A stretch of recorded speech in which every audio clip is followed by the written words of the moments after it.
অসম গণ পৰিষদ দলৰ কৰ্মীসকলক আপুনি যদি সোধে তেওঁলোকে একো পোৱা নাই। পেটত গামোচা বান্ধিও তেওঁলোকে দলটোৰ বাবে নিস্বাৰ্থভাৱে কাম কৰি আছে।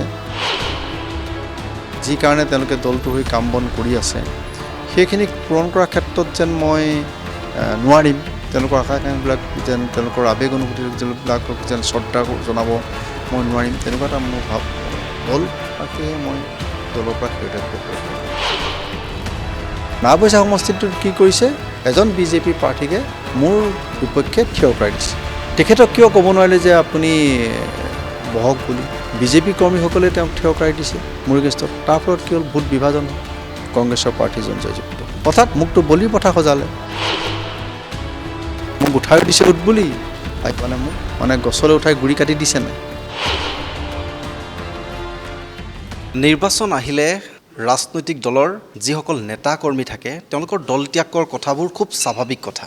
নিৰ্বাচন আহিলে দল ত্যাগ হয়, অন্য দলত যোগদান হয়, এই কথাবোৰ আমি দেখি আহিছোঁ আৰু সেই কথাবোৰ আমি স্বাভাৱিক বুলি ধৰি ল'ব লগা হয়। কিন্তু দলৰ যেতিয়া এগৰাকী নিষ্ঠাৱান কৰ্মীয়ে, যিগৰাকী কৰ্মীয়ে দলটোৰ প্ৰতি অশেষ ত্যাগ স্বীকাৰ কৰে, সেই কৰ্মীগৰাকী বা সেই নেতাগৰাকীয়ে যেতিয়া দল ত্যাগ কৰে দলটোৰ যথেষ্ট ক্ষতি হয়। আৰু তেনেগৰাকী নিষ্ঠাৱান ত্যাগী ইতিমধ্যে এগৰাকী কৰ্মী, আৰু তেওঁ দল ত্যাগ কৰাৰ পিছতে সৰ্বত্ৰে চৰ্চা হৈছে।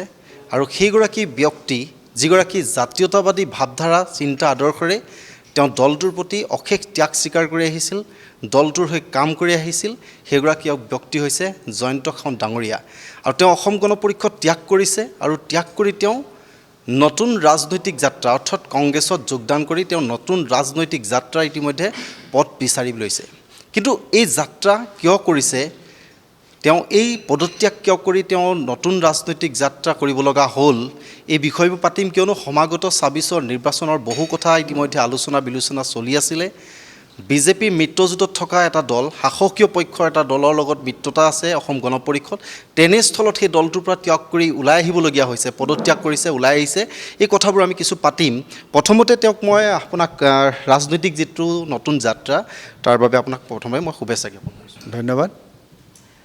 এই কথাবোৰ ইতিমধ্যে আপোনাক যদি মই সোধোঁ, এতিয়া হঠাৎ পদত্যাগ কৰি এনে এটা সিদ্ধান্ত ল'ব লগা হ'ল, কাৰণটো কি? নহয়, এইটো মোৰ ব্যক্তিগত সিদ্ধান্ত। এই ব্যক্তিগত সিদ্ধান্তটো মই হঠাৎ লোৱা নাই। মই বহুদিনৰ পৰা লক্ষ্য কৰি আছোঁ দলৰ নেতৃবৃন্দই কেনেধৰণে কাম বন কৰিছে, কি কৰিছে, তেওঁলোকে কিমান সবল স্থিতিৰে আঞ্চলিক দলটো আগুৱাই নিয়াৰ ক্ষেত্ৰত ভূমিকা গ্ৰহণ কৰিছে। এই কথাখিনি আমি মই বুলিয়ে নহয়, প্ৰত্যেকজন দলৰ কৰ্মীয়ে প্ৰত্যক্ষ কৰি আছে। আৰু শেষত মই ভাবিলোঁ যে যি আশা আকাংক্ষা লৈ ৰাইজে এই দলটোৰ হৈ কাম কৰিছে নিস্বাৰ্থভাৱে দেই, মই নিস্বাৰ্থ শব্দ সেইকাৰণে বাৰে বাৰে লগাইছোঁ। আপুনি দলৰ কৰ্মীসকলক আপুনি যদি সোধে, অসম গণ পৰিষদ দলৰ কৰ্মীসকলক, তেওঁলোকে একো পোৱা নাই। পেটত গামোচা বান্ধিও তেওঁলোকে দলটোৰ বাবে নিস্বাৰ্থভাৱে কাম কৰি আছে। গতিকে সেই কৰ্মীসকলৰ যি আশা আকাংক্ষা, যি তেওঁলোকৰ মানে কৰ্মসূচী বা যি কাৰণে তেওঁলোকে দলটোৰ হৈ কাম বন কৰি আছে, সেইখিনি পূৰণ কৰাৰ ক্ষেত্ৰত যেন মই নোৱাৰিম। তেওঁলোকৰ আশা আকাংক্ষাবিলাক যেন তেওঁলোকৰ আৱেগ অনুভূতিবিলাকক যেন শ্ৰদ্ধা জনাব মই নোৱাৰিম, তেনেকুৱা এটা মোৰ ভাৱ হ'ল। আৰু সেয়েহে মই দলৰ পৰা শেহতীয়াভাৱে পদত্যাগ কৰিছোঁ। আপুনি যদিও ব্যক্তিগত বুলি কৈছে, মই কিন্তু ক'ম যে যিহেতু ২৬ৰ নিৰ্বাচনৰ বাবে আপুনি সাজু হৈ আছিলে ৰঙানদী সমষ্টি, যিটো সমষ্টি পুনৰ নিৰ্ধাৰণৰ পিছত নতুনকৈ নৱগঠিত যিটো ৰঙানদী সমষ্টি, আৰু তাত আপুনি ব্যাপক প্ৰস্তুতি চলাইছিলে যে ২৬ত আপুনি সেই সমষ্টিটোৰ পৰা প্ৰতিদ্বন্দ্বিতা কৰিব। কিন্তু সেই সমষ্টিটোৰ পৰা প্ৰতিদ্বন্দ্বিতা কৰিম বুলি ক'লেও অসম গণ পৰিষদৰ ফালৰ পৰা ক'ৰবাত গাফিলতি হ'ল নেকি যে আপোনাক প্ৰাৰ্থিত্ব প্ৰদান নকৰিব, তাৰ বাবে আপুনি দল ত্যাগ কৰিব লগা? শুনক, মই অসম গণ মই দলৰ শীৰ্ষতম নেতৃত্বত থকা সন্মানীয় অতুল বৰা ডাঙৰীয়া আৰু সভাপতি আৰু কাৰ্যবাহী সভাপতি কেশৱ মহন্ত ডাঙৰীয়াৰ লগত মোৰ প্ৰত্যক্ষ যোগাযোগ। তেখেতসকলৰ নিৰ্দেশৰ বাবে, তেখেতসকলৰ দিক নিৰ্দেশনাৰ বাবে মই সদায় অপেক্ষাৰত। তেখেতসকলে যেনেধৰণে কাম কৰিব মই তেনেধৰণে কাম কৰোঁ। মই ক'ৰবাত প্ৰাৰ্থিত্ব বিচাৰিম নিবিচাৰিম এই কথাটো মই তেখেতসকলক ক'ম। তেখেতসকলৰ পৰা মই তাৰ উত্তৰ বিচাৰিম। তেখেতসকলে যেতিয়া মোক উত্তৰটো সঠিকভাৱে দিব নোৱাৰিব, অথচ মই দলৰ হৈ যেতিয়া অহৰহ, মই বুলিয়ে নহয় বিভিন্নজনে কাম কৰি থাকিব, সঠিক উত্তৰ নাপাব, তেতিয়াহ'লে নিশ্চয় সন্দেহ হ'ব। আৰু এই সঠিক উত্তৰটো দিব নোৱাৰাৰ কাৰণটো কি? কাৰণটো এটাই যে তেওঁলোকে কিবা অজানিত কাৰণত এই কথাখিনি ক'ব নোৱাৰে। আমুককে ছিট দিম বা আমুকে তুমি উঠা, দলটোৰ হৈ পূৰা কাম কৰা, পূৰা উজাৰি দিয়া, আমি তোমাক প্ৰাৰ্থিত্ব দিমেই আৰু আমি ছিটটো দখল আনিমেই আমাৰ। এই কথাখিনি তেখেতে কাকো ক'ব নাই। তেখেতে কেজুৱেলি যেনেকৈ চবকে ক'ব লাগে কাম কৰা, দল পূৰা লাগা, পূৰা পূৰ্ণ গতিত লাগা, একদম আমি পূৰা ধৰিমেই, আমি ছিটটো ল'মেই, আমাৰ পূৰা আমি সজোৰে ক'ম। এই কথাখিনি তেখেতে কোৱা মুখেৰে কোৱা এটা কথাহে, অন্তৰ্বাতে সজোৰে ক'ব পৰা নাই। মানুহৰ বাহ্যিক এটা প্ৰকাশ আৰু ভিতৰি এটা বেলেগ ধৰণৰ থাকেতো। সেই যিটো বডি লেংগুৱেজ সেইটো ইতিমধ্যে আমাৰ চকুত ধৰা পৰিছে। আৰু সেই অজানিত কাৰণতে নিশ্চয় দলৰ নেতৃত্বই ক'ব নোৱাৰিলে যে তোমাক ছিটটো দিমেই, তুমি কাম কৰি থাকা, ৰাইজৰ যিখিনি অভাৱ অভিযোগ, ৰাইজৰ যিখিনি মনৰ বতৰা, এইখিনি তুমি লোৱা, আমি তোমাৰ কাৰণে চিন্তা কৰি আমি সজোৰে লাগিম। এই কথা তেখেতলৈ ক'ব পৰা। মই যদি কওঁ 2016 চনত যেতিয়া মিত্ৰতালৈ আহিছিলে, বিজেপি অগপৰ মিত্ৰতা হৈছিলে, তাৰ পাছত ক্ৰমান্বয়ে কিন্তু দেখা গৈছে যে যিটো দলে দুবাৰকৈ চৰকাৰ গঠন কৰিবলৈ সক্ষম হৈছিলে আৰু সেই দলটোৰ আসনৰ কাৰণে কি হয়, বিজেপিৰ ওপৰত ডিপেণ্ড কৰিব লগা হয় যে বিজেপিয়ে যিখন আসন দিব। তাতোতকৈ ডাঙৰ কথা, মিত্ৰতা বোলা বস্তুটো মুখেৰে কোৱা কথা নেকি? যে মই আপোনাক ভাল পাওঁ, আপুনি মোৰ মিত্ৰ, আপুনি মোৰ বন্ধু, এইটো নিশ্চয় মুখেৰে কোৱা বস্তু নহয়। এইটো অন্তৰৰ এটা উপলব্ধি, অন্তৰৰ মানে নিৰ্ভীত কোনো স্থান পাব লাগিব। আপুনি 2021 চনত মই প্ৰতিনিধিত্ব কৰিছোঁ, মোক নাওবৈচা সমষ্টিত, হয়, অসম গণ পৰিষদ দলৰ কেন্দ্ৰীয় নেতৃত্ব সন্মানীয় অতুল বৰা ডাঙৰীয়া আৰু কাৰ্যকৰী সভাপতি কেশৱ মহন্ত ডাঙৰীয়াক মই শ্ৰদ্ধা সহকাৰে জনাওঁ। হয়, মোক দলটোৱে দুবাৰকৈ টিকট দিছে, 21 চনতো মোক টিকট দিছে, মই প্ৰাৰ্থিত্ব পাইছোঁ। প্ৰাৰ্থিত্ব পোৱাৰ পিছত মই আপোনালোকে নিশ্চয় জানে যে দলৰ নেতৃত্ব কেম্পেইনিঙত গৈছে, তাৰ দলৰ নেতৃত্ব কেম্পেইনিঙত গৈছে। মাননীয় মুখ্যমন্ত্ৰী হিমন্ত বিশ্ব শৰ্মা ডাঙৰীয়া বিভিন্ন সমষ্টিত গৈ কেম্পেইনিং কৰিছে। নাওবৈচা সমষ্টিত কেম্পেইনিং কৰিবলৈ গ'ল নেকি? নগ'লে। আমাৰ দলৰ নেতৃত্বই কিয় সজোৰে নক'লে যে আপুনি তালৈ যাওক? আৰু নাওবৈচা সমষ্টিটোত কি কৰিছে, এজন বিজেপি প্ৰাৰ্থীকে মোৰ বিপক্ষে থিয় কৰাই দিছে। তেখেত অৱশ্যে এতিয়া ঢুকালে, তেখেতৰ স্বৰ্গত আত্মাই শান্তি পাওক। ৰাও গজেন্দ্ৰ সিঙক মোৰ এগেইনষ্টত তাত থিয় কৰাই দিছে। তেখেতক কিয় ক'ব নোৱাৰিলে যে আপুনি বহক বুলি? বিজেপি কৰ্মীসকলে তেওঁক থিয় কৰাই দিছে মোৰ এগেইনষ্টত। তাৰ ফলত কি হ'ল, ভোট বিভাজন হ'ল আৰু কংগ্ৰেছৰ প্ৰাৰ্থীজন জয়যুক্ত হ'ল। অৰ্থাৎ মোকতো বলিৰ পঠা সজালে। তেওঁলোকে জানে যদি আমাৰ কেন্দ্ৰীয় নেতৃত্বই মিত্ৰতাৰে আলোচনা কৰি প্ৰাৰ্থিত্ব দিছে, তেতিয়াহ'লে এইবিলাক স্বত্বও থাকিব। কোন সমষ্টিত কোন কেম্পেইনিঙত যাব, কোন ক'ত কিয় কৰিব, কোনে ক'ত কিয় কি নাযাব, এই কথাখিনি নিশ্চয় বিচাৰ বিবেচনা কৰি পেলাই তেওঁলোকে প্ৰাৰ্থিত্ব দিওঁতে এইখিনি কথা সিদ্ধান্ত ল'ব। তেওঁলোকৰ নিৰ্বাচনী কেম্পেইনিঙৰতো এটা এজেণ্ডা থাকিব। মোৰ তাত কিয় নগ'লে? আৰু যেতিয়া মই বাৰে বাৰে তেখেতক কৈছিলোঁ যে ইয়ালৈ মাননীয় হিমন্ত বিশ্ব শৰ্মা ডাঙৰীয়াক কেম্পেইনিঙত পঠিয়াওক, সেইটো কওঁ তুমি নিজে পাতি লোৱা বুলি কৈছে। মই কথাটো কেলৈ কৈছোঁ আপোনাক, মোক উঠাই দিছে উঠ বুলি, আহি পালে মোক মানে গছলৈ উঠাই গুৰি কাটি দিছে নাই, সেইখিনি কথা মই আজিলৈকে কোৱা নাই ক'তো। আজি আপোনাৰ চেনেলতে মই প্ৰথম কৈছোঁ, আজিলৈকে এই কথাখিনি মই কোৱা নাই, কৈছোঁ। সেইটো কেনেকুৱা ধৰণৰ মিত্ৰতা? সেইটো অকল মোৰ ক্ষেত্ৰত বিভিন্ন সমষ্টিত নৃত্যলৈকে প্ৰাৰ্থী পিছত উইড্ৰ কৰিছে, কিন্তু মোৰ সমষ্টিত দুইবাৰে তেনেকুৱা ধৰণৰ হৈছে। এতিয়া তেওঁলোকে ক'ব দুবাৰকৈ আমি তেওঁক প্ৰাৰ্থিত্ব দিলোঁ, তেওঁ দুইবাৰে পৰাজিত হ'ল। পৰাজিত হোৱাৰ কাৰণটো কি? আজি মই দায়বদ্ধ কাৰ ওচৰত? দলৰ নেতাসকলে মোক যি নীতি নিৰ্দেশনা দিয়ে তেনেধৰণে মই কাম কৰিম। দলৰ নেতৃত্বই মোক প্ৰাৰ্থী হিচাপে জিকাই অনাৰ ক্ষেত্ৰত সেই কথাটো সজোৰে কিয় ক'ব নোৱাৰিলে? কিয় মোৰ এগেইনষ্টত এজন ভাৰতীয় জনতা পাৰ্টীয়ে প্ৰাৰ্থী তাত খাৰা কৰি দিলে? কিয় তেওঁক বহুৱাব নোৱাৰিলে? তেওঁক বহিষ্কাৰ কৰাৰ পিছতো দলৰ কৰ্মীসকলে যে তাত তেওঁৰ হৈ কাম কৰিলে, তেওঁৰ যে ভোট যে বিভাজন কৰিলে, এই কথাটো কিয় নেতৃত্বই বন্ধ কৰিব নোৱাৰিলে? এনেকুৱা কি অজানিত কাৰণ আছে? আজিৰ দিনটোতো মই যদি কওঁ, গোটেই সমষ্টিত যদি সৰুৰ পৰা ডাঙৰলৈকে আমি কনিষ্ঠৰ পৰা যদি জ্যেষ্ঠজনলৈকে সোধোঁ, অসম গণ পৰিষদত আসন কিমান পাব বুলি ক'লে 3খন আসন সকলোৱে কয়। এখন হৈছে বোকাখাট, সেয়া অতুল বৰা, দ্বিতীয়খন হৈছে কলিয়াবৰ, কেশৱ মহন্ত আৰু ফণীভূষণ চৌধুৰী। এই তিনিখন, ফণীভূষণ চৌধুৰী বৰ্তমান সাংসদ হোৱাৰ পিছত তেওঁ পত্নীক দি ৰাখিছে। আচলতে এই তিনিখন আসন পূৰা নিশ্চিত বুলি ক'ব পাৰে, কিন্তু বাকী যিসকল দলীয় কৰ্মী আছে, নিষ্ঠা সহকাৰে কাম কৰি আছে, কোনো দলীয় কৰ্মীয়ে ক'ব নোৱাৰে যে এই আসনখন মই পাম। অৰ্থাৎ বিজেপিৰ ওচৰত চৰম আত্মসমৰ্পণ বুলি ক'ব পাৰি কেইবাটাও সমষ্টি। আমি যদি 16 চনত চাওঁ, অগপৰ শক্তিশালী ভেটি থকা, সাংগঠনিক ভেটি থকা কেইবাটাও সমষ্টি বিজেপিয়ে লৈ ল'লে।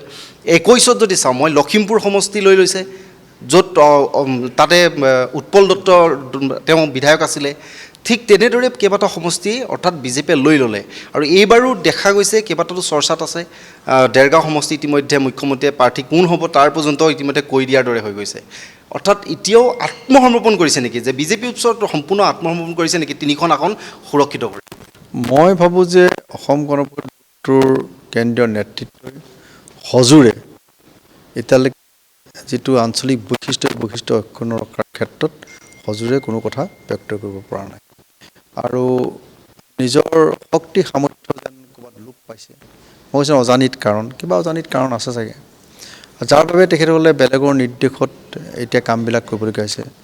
মানে কোনোবাই দান দিলে যেন আমি চিটটো পাম, আমি আবেদন জনাইছোঁ, ৰৈ আছোঁ আমি, তেওঁ আমাক চিটটো দিব, আমি খেলিম, পাম, ল'ম, বা নিদিওঁ বুলি ক'লেও আমাৰ উপায় নাই। এই তেনেকুৱা ধৰণৰ কিছু কথা ইতিমধ্যে চৰ্চা হৈছে। আৰু এই কথাখিনি অকল মোৰে নহয়, আপুনি প্ৰত্যেকখন জিলাৰ প্ৰত্যেকজন কৰ্মীকে যদি সোধে একে কথাই। আজি পুনাকৰণ বৰুৱা ডাঙৰীয়া, তেখেতটো MLA, তেখেতকো যদি সোধে একেখিনি কথাই পাব। ৰমেন্দ্ৰ নাৰায়ণ কলিতা ডাঙৰীয়া, তেখেতো MLA, তেখেতকো যদি সোধে একে কথাই। ভৱেন বৰালী ডাঙৰ সোধক, তেখেতো একে কথা। ক'তো কোনো নিশ্চয়তা নাই কাৰো। আৰু লখিমপুৰ জিলাখনত যদি চাই আগতে অবিভক্ত লখিমপুৰ জিলা, একদম এফালৰ পৰা বিহপুৰীয়াৰ পৰা জোনাইলৈকে অসম গণ পৰিষদ দলৰ দপদপনি আছিলে। এতিয়া কেইটা চিট আছে? আছে নেকি? নাই। তেজপুৰটো নাই, তেজপুৰ আৰু বৰচলাৰ মাজত টনাৰজা লাগি আছে। মানে তেজপুৰৰ পৰা জোনাইলৈকে, য'ত আগতে অসম গণ পৰিষদ দলৰ শক্তিশালী ভেটি থকা এই সমষ্টিবিলাক, মানে প্ৰতিষ্ঠাপক সভাপতিগৰাকী ব্ৰহ্মপুৰো নোৱাৰিলে, ব্ৰহ্মপুৰ এৰি দিলে। ঠিক আছে বাৰু, হয় ৰাষ্ট্ৰীয় দল এটাৰ লগত মিত্ৰতা কৰিছে, কিছু চিট শ্বেয়াৰিং কৰাৰ ক্ষেত্ৰত বুজাবুজি থাকিব লাগিব, এৰা ধৰা থাকিব লাগিব। কিন্তু এনেকৈ গোটেইবিলাক এৰি দিয়া আপুনি দেখিছেনে? আজি উত্তৰ অসমৰ আপুনি তেজপুৰৰ পৰা জোনাইলৈকে কেইটা চিট পালে AGP-য়ে?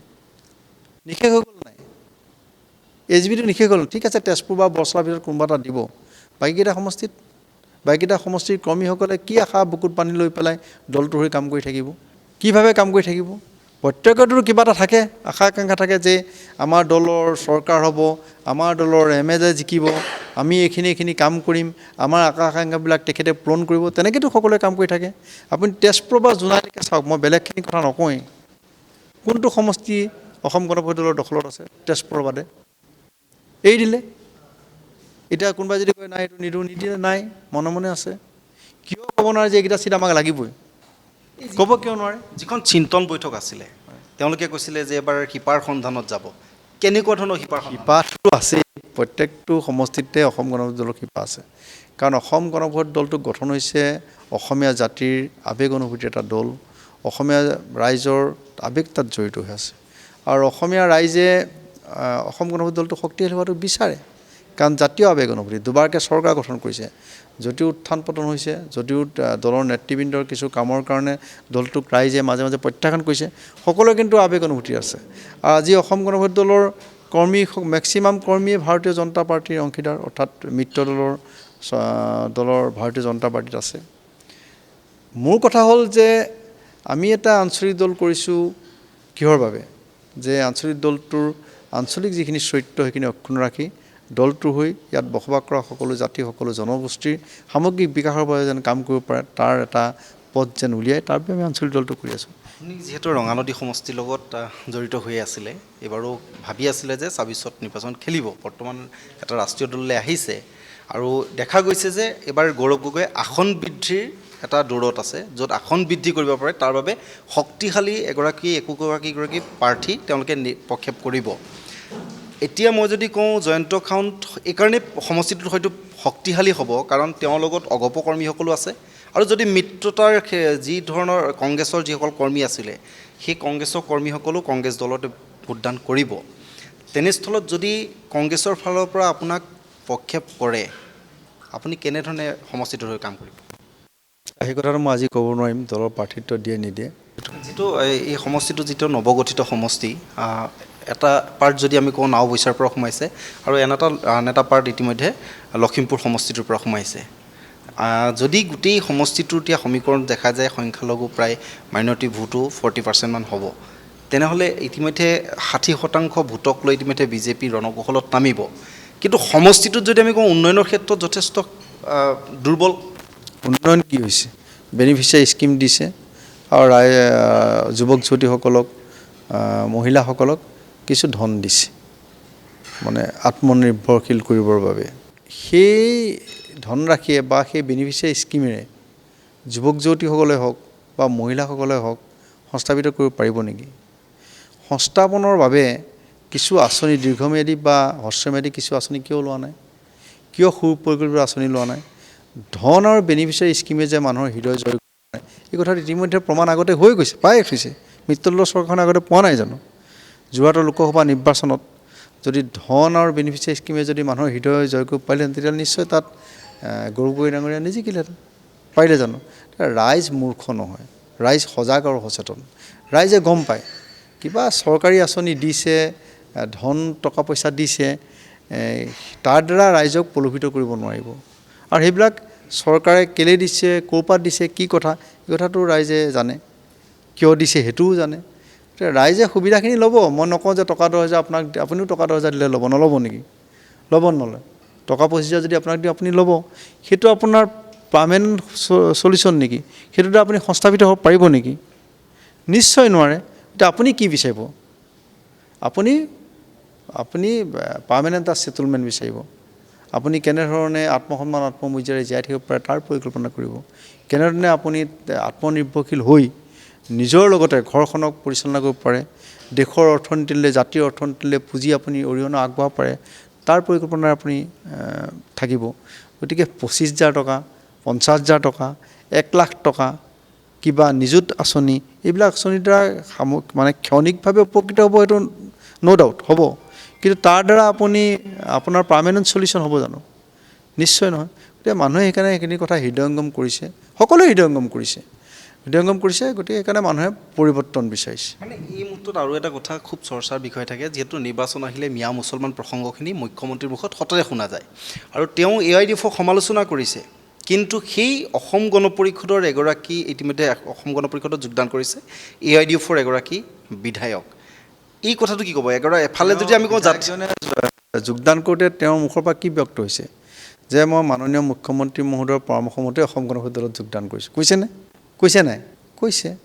যদি কৈছে তেতিয়াহ'লে কাৰ নিৰ্দেশত অসম গণ পৰিষদ দলটো পৰিচালিত হৈছে? কি অজানিত কাৰণত অসম গণ পৰিষদ দলটোৱে তেনেকুৱা ব্যক্তিক অসম গণ পৰিষদ দলত অন্তৰ্ভুক্ত কৰি দলটো শক্তিশালী কৰিম বুলি ভাবিছে? কিয় ভাৰতীয় জনতা পাৰ্টীৰ নিজৰ দলৰ পৰাই তেওঁক টিকট নিদিলে বা প্ৰাৰ্থিত্ব নিদিলে? কিয় অসম গণ পৰিষদ দলক তেওঁক প্ৰাৰ্থিত্ব দিব বিচাৰিলে? তাৰ দ্বাৰা কি সূচাইছে? এই কথাখিনি ৰাইজে নিশ্চয় জানে, ৰাইজ অৱগত। মই কৈছোঁ ৰাইজ সজাগ আৰু সচেতন। গগৈ নেতৃত্বত কেনেকুৱা দেখিছে সময়ৰ পৰিৱৰ্তন? গৌৰৱ গগৈ ডাঙৰীয়া সভাপতি হিচাপে মই তেখেতৰ বিচক্ষণতা দেখিছোঁ। অতি সজোৰে কথাখিনি তেখেতে ব্যক্ত কৰে আৰু গৌৰৱ গগৈ ডাঙৰীয়া আৰু আমাৰ ৰাহুল গান্ধী ডাঙৰীয়াৰ নেতৃত্বত তেওঁলোকৰ যি ভিজন, যে দেশখনত বা ৰাষ্ট্ৰখনত বসবাস কৰা সকলো জাতি জনগোষ্ঠী, সকলো ধৰ্মাৱলম্বী লোকক একত্ৰিত কৰি সামগ্ৰিক বিকাশৰ বাবে তেওঁলোকৰ যি ভিজন, তেওঁলোকে যেনেধৰণে উন্নয়নৰ বাট মুকলি কৰিম বুলি ভাবিছে, তাত মই সহযোগিতা আগবঢ়াম। আৰু মই ভাবোঁ যে নতুন দিশেৰে পৰিৱৰ্তনৰ যোগেদি দেশখনত এটা নতুন জাগৰণৰ সৃষ্টি হ'ব। ধন্যবাদ থাকিলে আপোনালৈ, আপোনাৰ যথেষ্ট ব্যস্ততাৰ সময় আমাক দিলে আৰু আপোনাৰ নতুন ৰাজনৈতিক যাত্ৰা বাবে আমি আকৌ পুনৰবাৰ আপোনাক শুভেচ্ছা জ্ঞাপন কৰিলোঁ। যিকোনো খবৰৰ বাবে যোগাযোগ কৰক আমাৰ এই নম্বৰত 9181 307 221।